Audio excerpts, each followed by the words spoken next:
Hi everyone, Fiona Pearman and Kate Borah, and we're talking today, continuing our conversation about system awareness and why it's so vital to really digging into what makes gender equity possible and also the constraints, the things that resist our move towards this. And I think one of the things we know is that the broader awareness we have, the more we're conscious of what's going on, the more likely we're going to make good decisions. We're going to be discerning about what we choose to do. One of the things that we often get talked about and is often mentioned is this idea about don't fix women, change the system. And what we've seen is that change of systems is very hard. It is slow, it is non-linear, and there's a lot of resistance that comes up. We've been talking about that in past weeks. There are lots of good reasons why we resist new approaches. We don't want to give up power. There's a risk to our former relevance.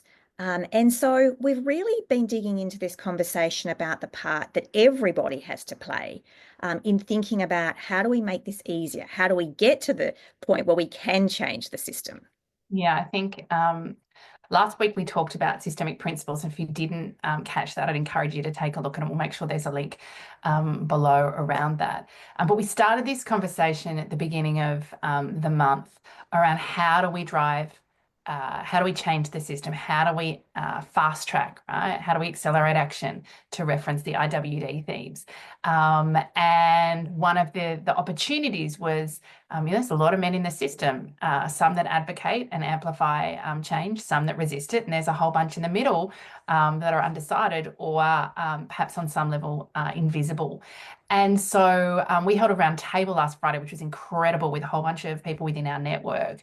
And what became really evident for us in that conversation is there is resistance in the system. And part of that resistance is there are a whole bunch of perspectives from men and women, quite frankly, around the role, the opportunity of gender equality in organisations, and commitment and alignment to achieve that or not achieve that, not believe that it's necessary. And a whole lot of that at the moment is unseen. It's hidden, it's invisible. It's conversations of men, in the locker rooms, at the pub, around this International Women's Day stuff. Why do they even need to do that, right? There are perspectives that are being held about gender equality and the pursuit of gender equality in organisations that are driving behaviour change, that are influencing how men and women show up in organisations. And at the moment, a lot of that is unseen, not included. And while ever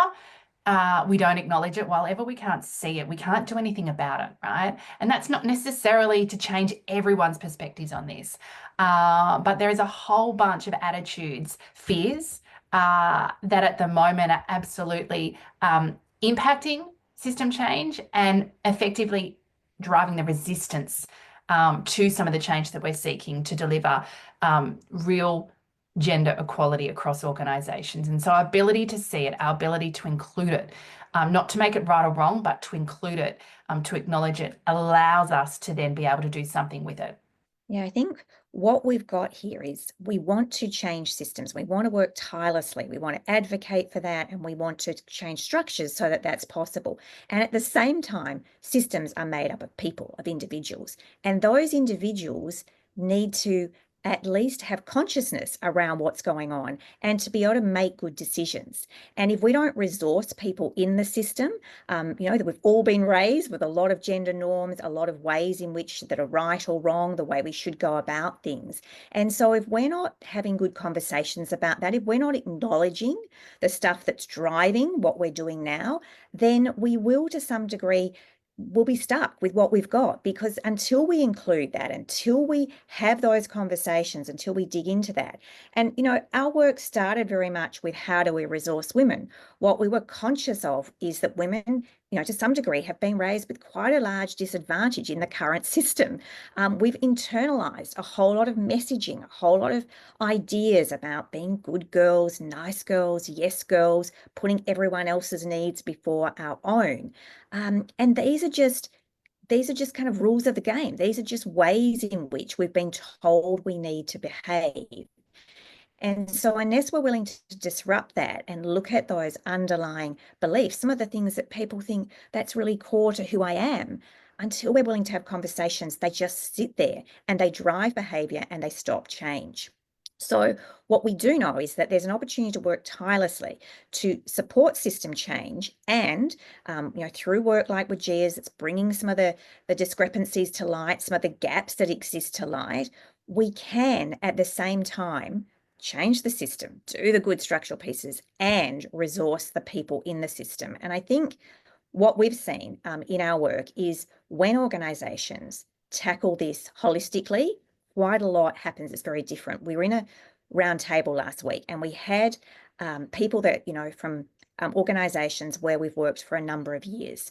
And we were able to see the power of all the layers coming together. When you have a CEO that is sponsoring, that has buy-in to system change, and at the same time, you are resourcing the women through specific bespoke women in leadership programs that really get underneath and address that conditioning.